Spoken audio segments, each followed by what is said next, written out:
wonderful blessing of having an office talagang here in downtown Davao.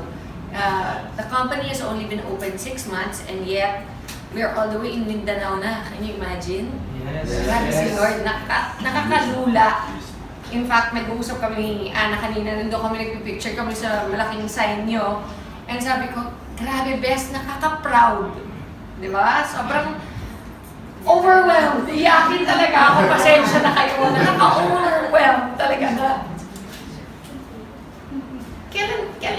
Ilan years na ba tayo nagkakilala, Bes? 2014. 2014. In 2014, nasa ibang company kami, ang dami namin hinanakit, alam niyo yung mga gano'n na pinagdaanan and everything. Pero, totoo pala yung sinasabi nila sa Bible na yung baptism of fire. Thank you, Bes. Di ba yung kailangan dumaan ka talaga minsan sa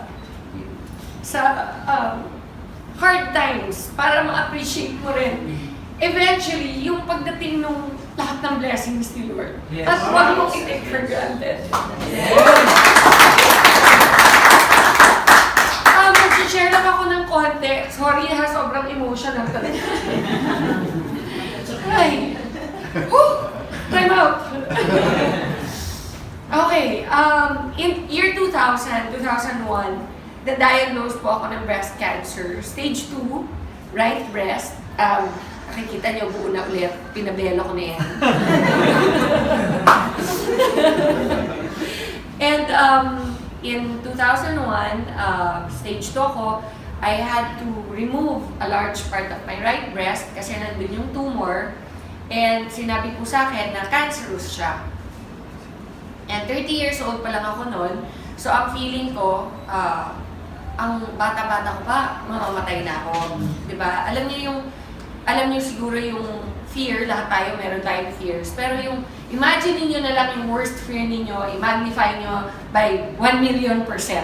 Ganon siguro yung dumating na fear sa buhay ko. And yet, at the time, because I was already Christian, which is why it's so important na talagang may relationship tayo kay Lord, is because pag dumating yung mga pagsusubok sa buhay natin, kahit na meron possibility na we won't make it, diba? There's a possibility na kunin na nga tayo ng tuluyan ni God, at least meron kang peace of mind deep inside na kahit ano pa mangyari, alam mo kung saan ka pupunta.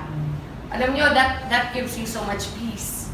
And in spite of all the fear and all of that, talagang nagpursige. I prayed so hard. Sabi ko, Lord, kung trial lang to, kung may dahilan ka, kung may purpose ka para sa akin, why I am going to go through this journey, kasi everyday naman sa buhay ng tao is a journey until makarating ka na sa iyong dapat puntahan, which is either heaven or hell.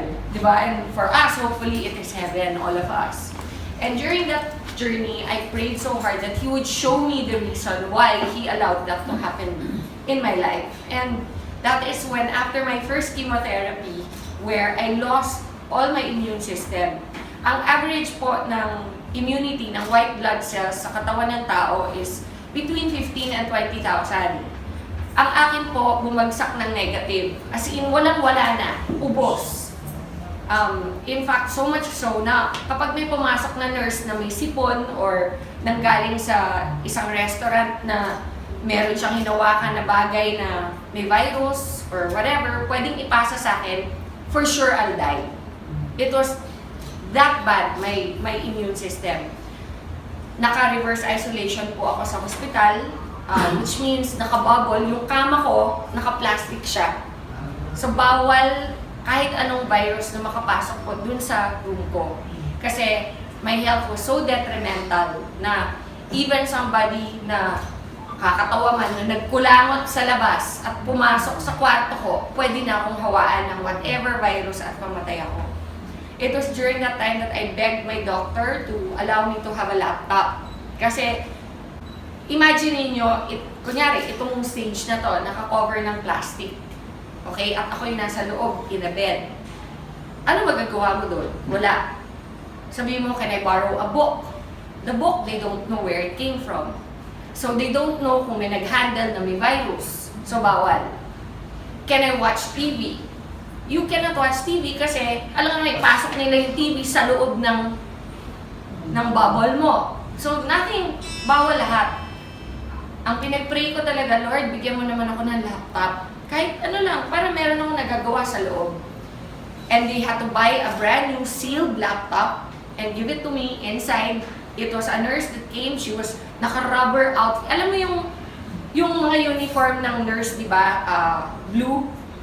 Pero ito, yung nurse ko, naka-blue pa rin siya, pero rubber yung uniform niya. Okay? As in plastic na makapal. Yun ang suot niya. Pinasok niya, naka-seal yung laptop, binuksan ko. Fortunately, may outlet sa loob ng bubble ko. So, nakapag-laptop na ako. And that's where I started to research for myself. What is cancer? How can I help my immune system? Lahat ng kinocomplain ko sa doktor, alam nyo, pag nagkikimo kayo, may 100 problems that come with it. Sabi nila, chemo is supposed to cure your cancer. But they don't tell you that it kills your immunity. Okay? 100%. They don't tell you that one of the major side effects is pounding headaches every day. So, di ba habang nagagamot ka for your cancer, binibigyan ka naman ng ibang mga problema.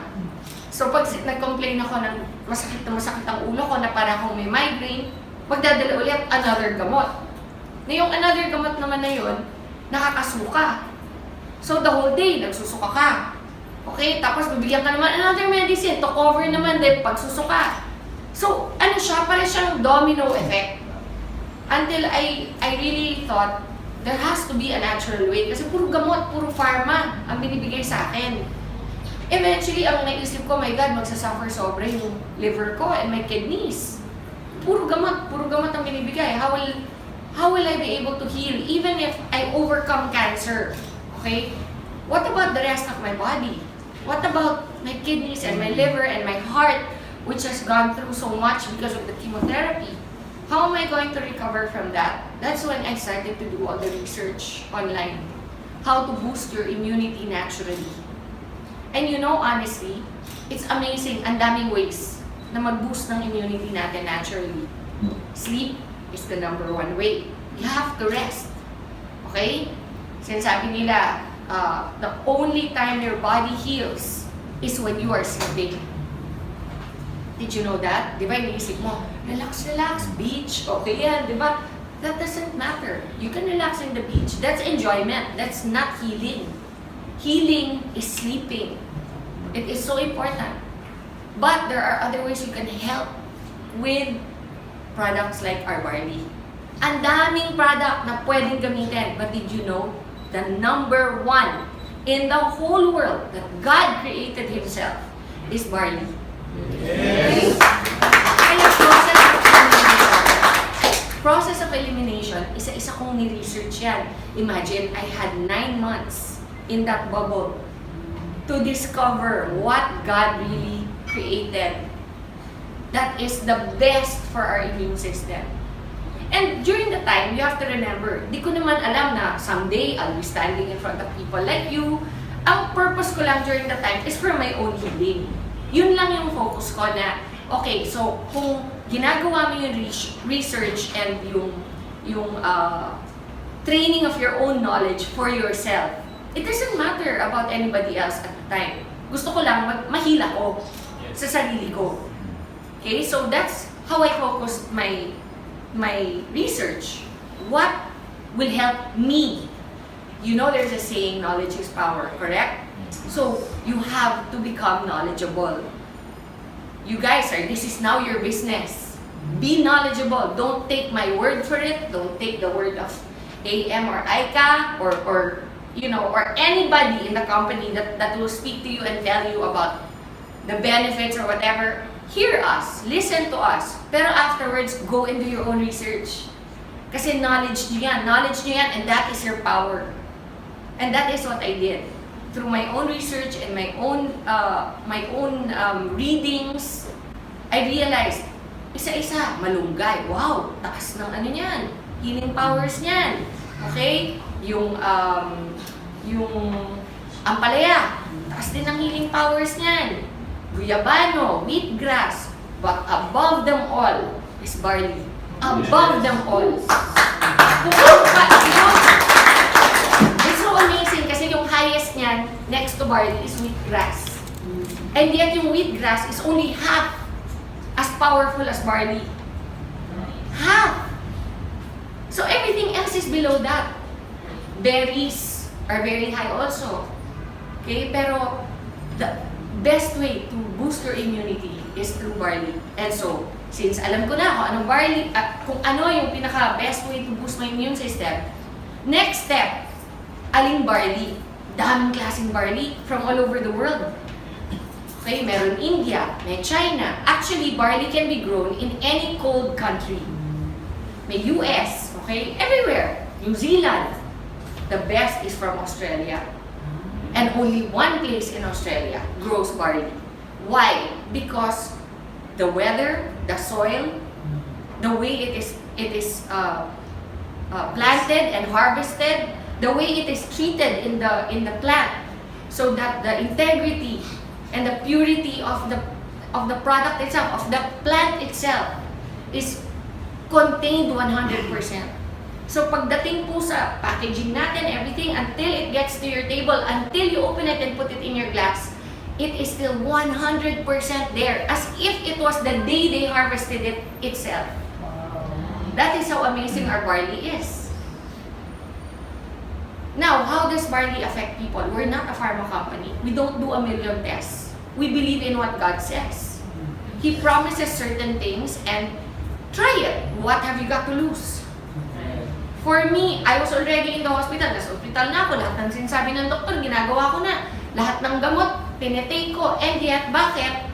Hindi nila ako mapagaling the way nag-recover ako nung nag-barley ako. Yes. Kaaway ng mga doktor ang mga natural products. I have to be honest. Because they don't make money from natural products. That's the beauty of IAM. IAM has made it available to you so that you can make money from natural products. You know, during my first chemo, I was in that bubble. I was thinking already things like, pag namatay ako, kamusta kaya yung anak ko? Sino mag-aalaga? All the things that you don't think about when you're 30.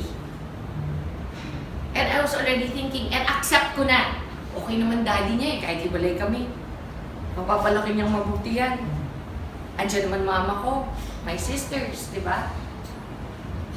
Little did I know that God had a plan. That someday, what now? That was 2000. 17 years later, I would be here with you. Yes.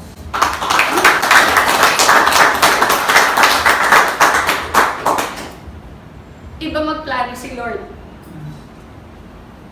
Do not assume to know. Grabe, for me, kaya ako very emotional kasi it's so real for me. It was a time when I really thought na tapos na yung buhay ko. And then, every single time meron ganito na gathering or yung launch ng IAM natin, di ba, yung sobrang grateful ako na, wow God, binigay mo pa rin sa akin itong opportunity na maka-share. Even if the worst thing happened to me in my life na because of that cancer, because of that experience, andito ako ngayon.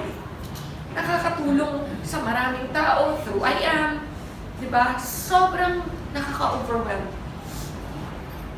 Alam nyo, after my first chemo, which I was in that isolation for so long, on my second chemo, di na ako na-isolate.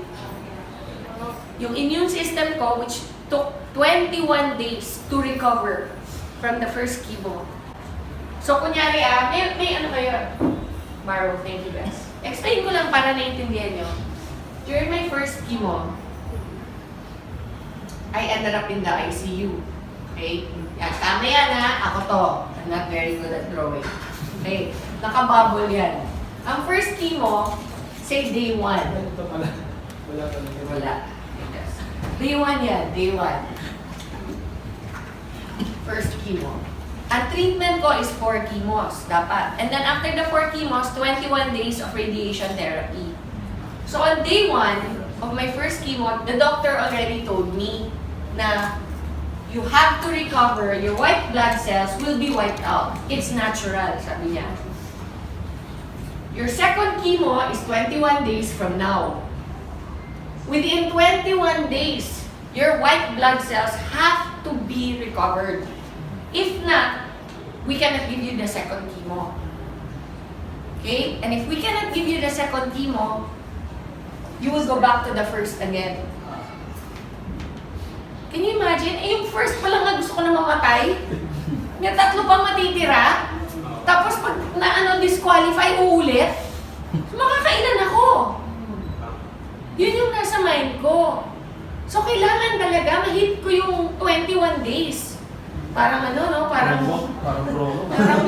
hindi, parang quota sa kailangan ma-hit, mag-sapphire.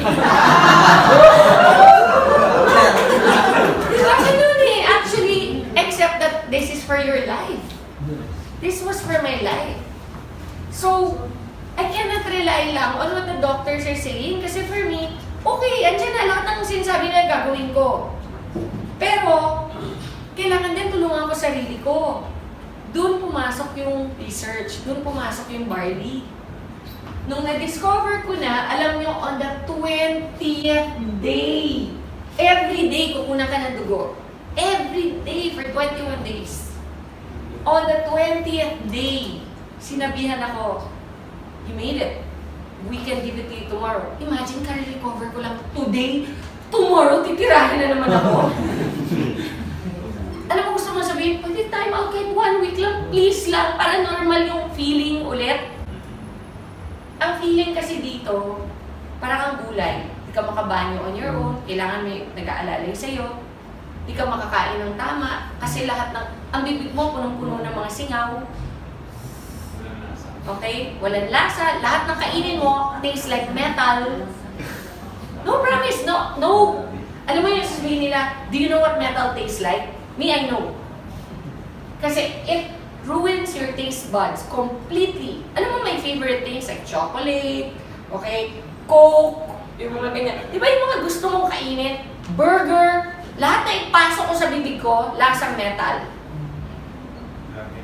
So wala kang gana. Why will you eat? Kahit sa mind mo, ito yung taste, di ba? Sabi mo, ito yung lasa niyan. Bibili ko niyan. Pagdating sa'yo, hindi yun yung lasa. Yun yung side effects ng chemotherapy. So I made it to my second. By then, imagine, 20 days na ako nagre-research. By then, sabi ko, by then, husband, I told him, bumili ka ng Barley. I don't care what the doctor say. Itago mo, huwag mong pakikita na pinasok mo dito. So, naipasok. I kept taking it. Alam mo, on my second chemo, it took me 4 days to recover. Wow. 4 days! Kanina sabi ni Pichi, meron daw tao dito na nag-testify na nagtatago na siya. Na meron daw gallstones. Gallstones ba? Yes. Gallstones. And after 3 days of taking the Barley, 4 days. 4 days, what happened? Lumabas. Ganun ka-powerful yung Barley. There are people it takes years. There are some conditions that I had that took years to recover, but it still recovered. Like, because of chemotherapy, one of the side effects is my ovaries shut down. So no more mens. No more period. So my doctor told me I'll never have children again. And I only had one child back then, si Lexi. She was only 6 when I got diagnosed. And when my doctor told me na I'll never have children again, parang feeling ko, okay na rin. At least I have one. But in the back of my mind, I was thinking, what if I get a recurrence in the future? Okay? What if next time I'm not so lucky? What if next time God really wants to take me na?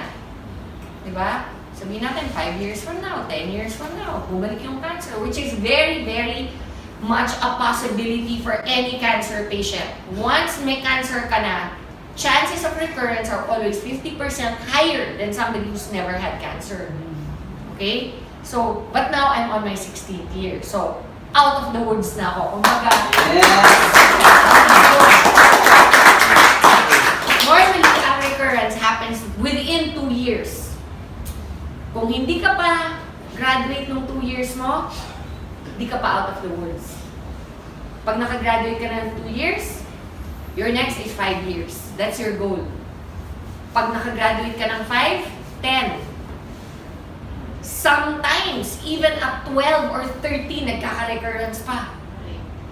Okay? So you are not out of the woods. For me, it's been 16 years. Wow. Plus, why do I know I am cured? Because my cancer, the one that I had, was called Rh positive. Rh positive is, it feeds on estrogen.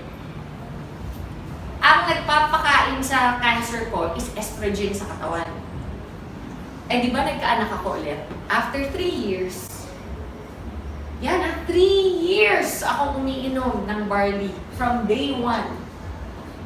My period came back. Wow. 3 years! So that just goes to show, some things it will fix in 20 days. Some things it will take years. But no matter what, if you're consistent and you drink it regularly, it will be fixed.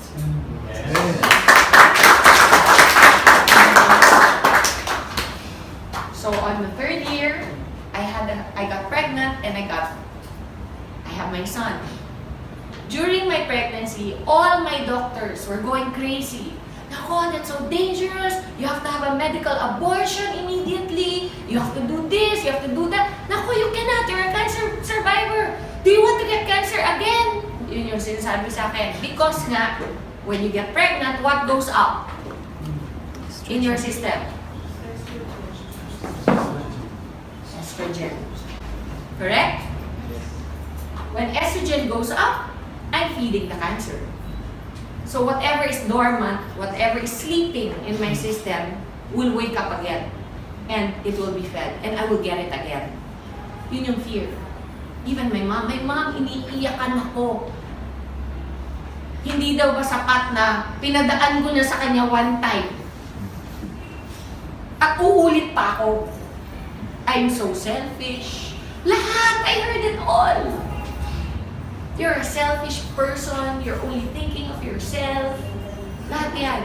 Sinabi sa akin. But you know, I knew. In my heart, I knew. God will not allow this if there's no purpose. Yes. And you know, now my son is 12. Imagine he's 12. What if I had an abortion? He'd not be here. You know? And he brings everybody so much joy.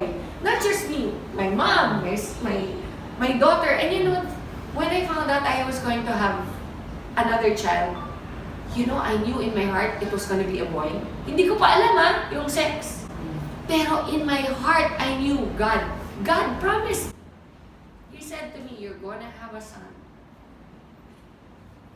You know, from the day that I knew I was pregnant, alam ko lalaki. And I knew also that, you know, I was reading Malachi because I have so many testimonies about tithing, some other time regarding tithing.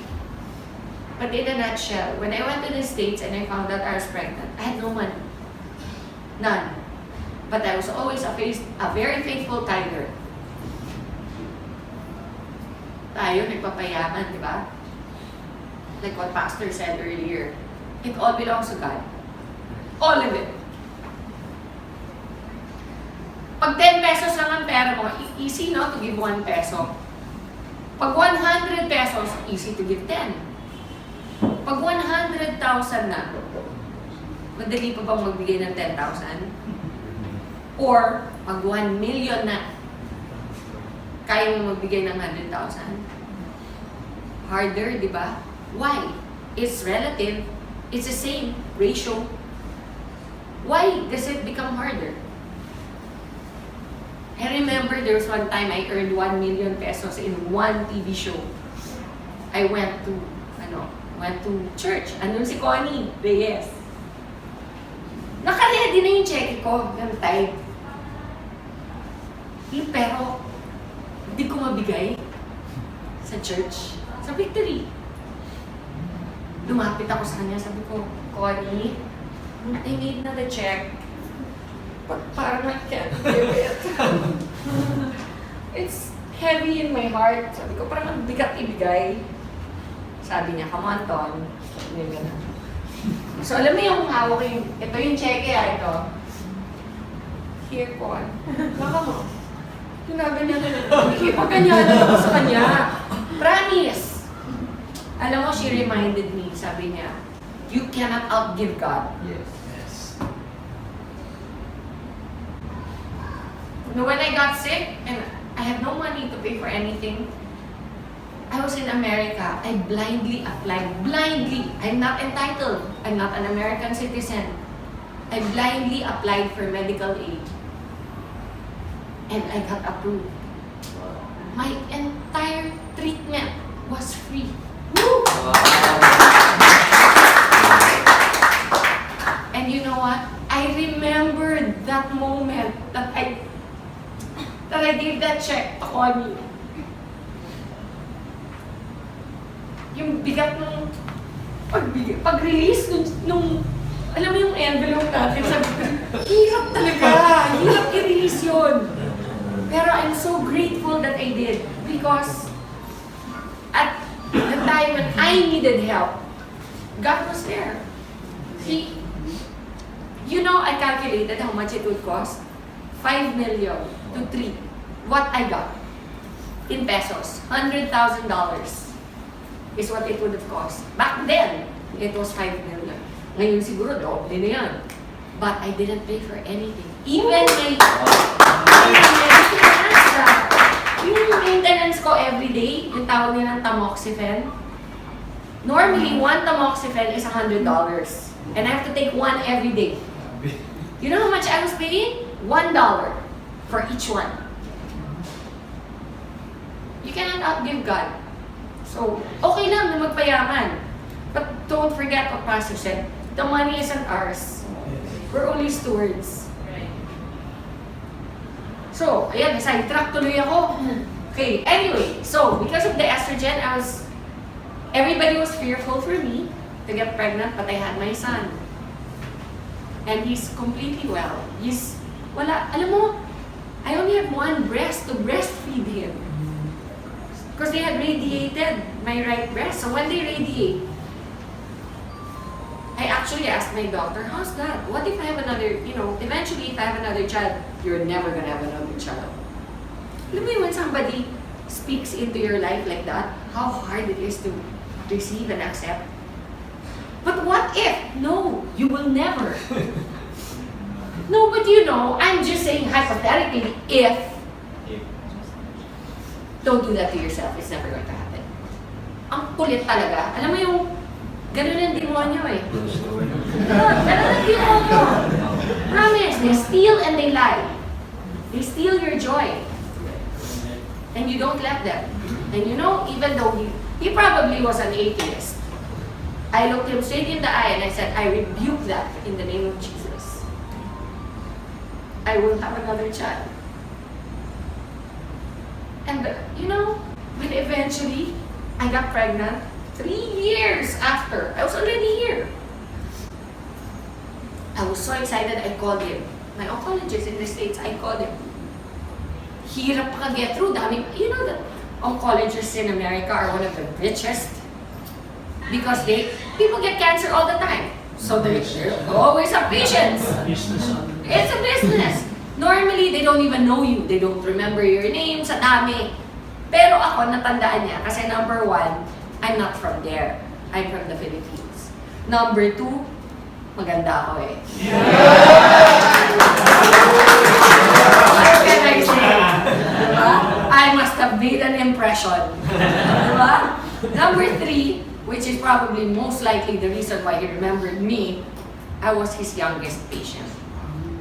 Okay. I was only 30. Most of his patients are 60, in their 50s, ganyan. Siyempre, siguro, tuwing ako yung papasok sa office niya, happy siya. hindi masyonda yung pumasok, di ba? Hindi Jurassic. So, nagkaroon kami ng banter nung aking doktor. And I called him. When I called, I got his secretary, and the secretary said, "Oh, who is this, please?" Sabi ko, "This is Maritoni from the Philippines." "Oh, one moment, please." Ang bilis, sumagot yung doktor ko. Sabi ko, "Hi, Dr. Cooley, do you remember me?" Sabi niya, "How can I forget my beautiful patient?" Sabi niya, "What is something wrong? Are you having a recurrence?" Kasi normally, tatawag ka lang muna sa doktor mo kapag nagkaroon ka ng problema ulit, di ba? Sabi ko, "Oh, no, I'm perfectly fine, thank you very much. But I just wanted to call you because I remember how you told me I would never have a child again. And I just wanted to share the good news with you that I'm going to have another child." Those were my words, "I'm going to have another child." There's silence on the phone, no? And then he goes, "Well, you know what? I'm really glad you decided to adopt." Ganon siya ka-certain that I would never be pregnant again. So I said, no, Dr. Cooley, you don't seem to understand. I'm pregnant. Again, silence. Tagal. "Are you there? Are you still there, Doc?" Sabi niya, no, that's not possible. Sabi niya sa akin. Sabi ko, "No, Doc, I'm pregnant. And I'm gonna have a son." Kasi by that time, alam ko na, no, I was already mga 4 months pregnant. And he said, "Oh, no, wait, what did you do?" What did I do? "Oh, I had sex."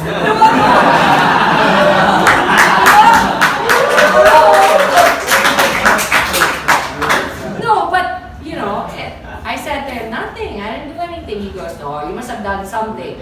So, siguro kala niya medical procedure or something. So I said, "No, I've been taking a supplement for a while, and it's called Barley." And ako yung nag-educate sa kanya about what I had done this whole time, from day one. Sabi niya, "Oh, you're a sneaky one." Sabi ko, "But it worked." And sabi niya, "Oh, well, I'm very happy for you."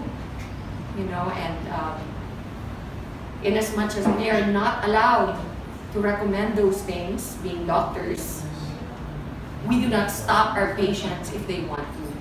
Sabi niya. So, imagine, that's my oncologist na. He's the one that told me I'll never have a child again. He's the one that told me that, you know, if I get pregnant, for sure I'll have a recurrence. And yet, here I am. My child is 12 years old. I'm 100% in good shape. I would like to say I'm in more than good shape. Yes!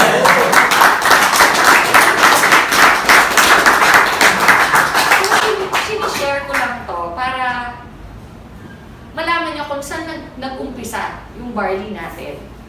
It has come a long way. When I first met IAM, you know, and he told me he was interested in the Barley, parang protective pa ako. Di ba yung parang ayokong i-share? Kasi parang ang feeling ko, baby ko to eh. This is my baby. This is what helped me survive. And then after a year of friendship that developed between us, I could feel where his heart was. And I knew that his purpose was aligned with mine, which is that we want to help people. We want to help people get better. We want to spread the love of God more than anything. And one of the ways, ironically, is through one of the toughest things I've ever had to go through in my life. And something that I discovered during that time. So, you know, it is an honor and a blessing to be able to provide the Barley that helped me to IAM Worldwide. So do not ever, I mean, if you have any questions, we're always available to let you know. You know, I always encourage also members. Kasi minsan yung mga nagpa-private messages sa mga social media accounts ko. Simple things like, pwede ba ang Barley sa diabetic? You can Google that. I am not your only source of information. Tama lang. Okay? It is in the internet. That's why I am proud to tell you, grabe ang galing ng Barley natin. Kasi hindi lang po sa akin dapat manggaling yung believe din nyo. Ako lang po ay testimony. This thing that you see in front of you is the reason why I'm living proof that it works. Okay? But go and do your own research. Find out. Maybe, mas may alam pa kayo eventually kesa sa akin about what Barley can do. Yes. Diba? You know, I've had people take Barley, come up to me and say, "Hoy, alam nyo, yung anak ko, congenital ang heart disease niya, ganyan-ganyan." And then, we just kept giving Barley and eventually it healed. I didn't know that Barley could do that. Kasi I'm not naman a doctor or a nutritionist. I'm just a person who took this beautiful gift of God and it worked for me. And that's why I want to share it. I want to let you all know that we are here to support you in every way. It will not only give you great health, it will give you great pockets. Yes. Yes. God bless you everyone. Thank you.